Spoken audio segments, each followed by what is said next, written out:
Hey, in this video we're going to learn a lot more about these wonderful if statement things, so let's get on and do it by example.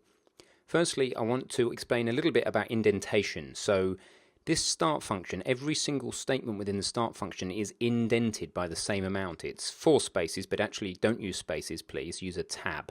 So there's a tab, it just happens to be 4 characters, in front of absolutely everything. So that indicates that all these things are inside the start function. So let's look at the update function. In the update function, all of these statements are at that level of indentation as well. See how easy it is for the eye to follow. Similarly, inside the if statement, all of its statements that it's going to run inside the code block, inside the curly brackets, will also be at this level of indentation. The beady-eyed among you may have noticed that it doesn't matter whether you put the curly brackets here or not, but please do continue to use them. The reason is that if you don't and you accidentally add a second statement in this if statement, perhaps under the word print, up arrow pressed, if you add another line of code there without the curly braces, that won't be executed, which is very confusing. So keep the curly braces in. They cause something called a code block, and they keep all the statements inside your if statement together. So to give you an example, I'm going to print and then example. Okay, now because I want to be consistent, I'm going to take that space away. So let's just save that. What's it going to give when I push key down now? Think about what it's going to give in the console. Okay, let's have a look and see what happens. When I push key down, what do we get? Down arrow pressed. When I push key up, what do I get? Up arrow pressed and example. Hope that makes sense. If you're on collapse mode, you're going to get something slightly different when you continue to press keys, because what it's going to do is it's going to just layer the same things on top of each other. So every time it logs the same thing, it just increments the number, as previously explained.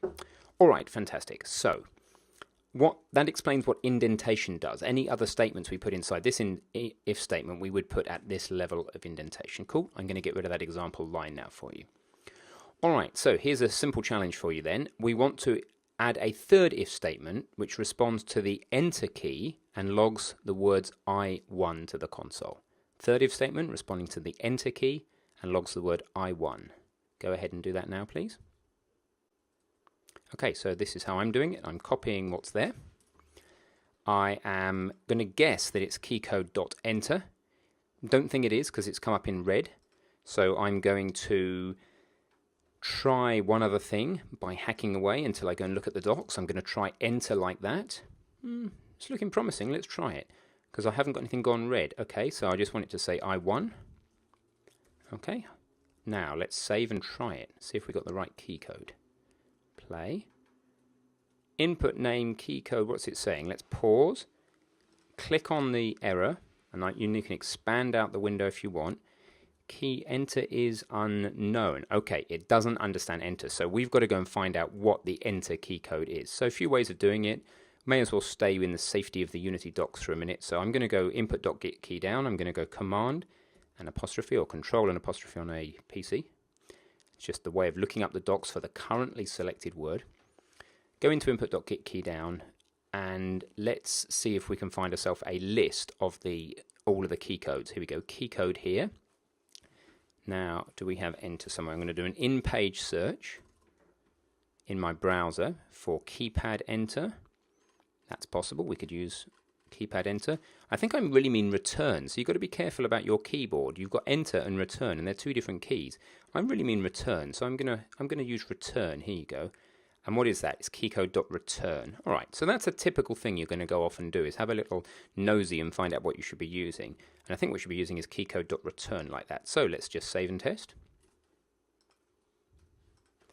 Now if I push enter or return, it says I1, perfect, and then it keeps logging I1 every time I hit it. Well, that's great. All right, so we can go up and down. Well, if I'm clicked in the game window, remember, up arrow pressed, down arrow pressed, I1 if you hit return. Good, good, good, good. Okay, so the only other thing that's not fantastic here is that if I was to push 2 keys at the same time, like up and down, look what it does. It logs both up and down at the same time, or down and return. And actually, I want it to only log 1 key. So the way we're going to do that is use something called an else if. So currently we're doing this if, and then it immediately checks the next condition. And if the down key, the up arrow key rather, is still down when I push the down arrow key, then it's going to do both of those things. I want it to exclusively check to see which of the keys is pressed, not all of them. And the way that we do this is we just say, I put else here,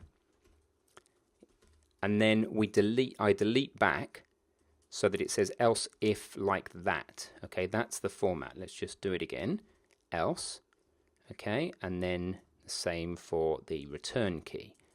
Now, it's only very subtly different behavior. Let's save and look at it. Should still operate in the same way, up and down and return, but if you do up and down at the same time, it'll just pick whichever one you pushed first most of the time. It depends how fast the frame rate is actually. It may actually, your key may be down for 2 frames, in which case it is actually still going to log both, but generally you'll get one or the other. Okay, so that's just an introduction really. The main purpose of this is an introduction to the else if statement. So that's it. Now hopefully you understand a lot more about if statements. Not a huge amount more you ever need to know about them, by the way. So congratulations, see you soon.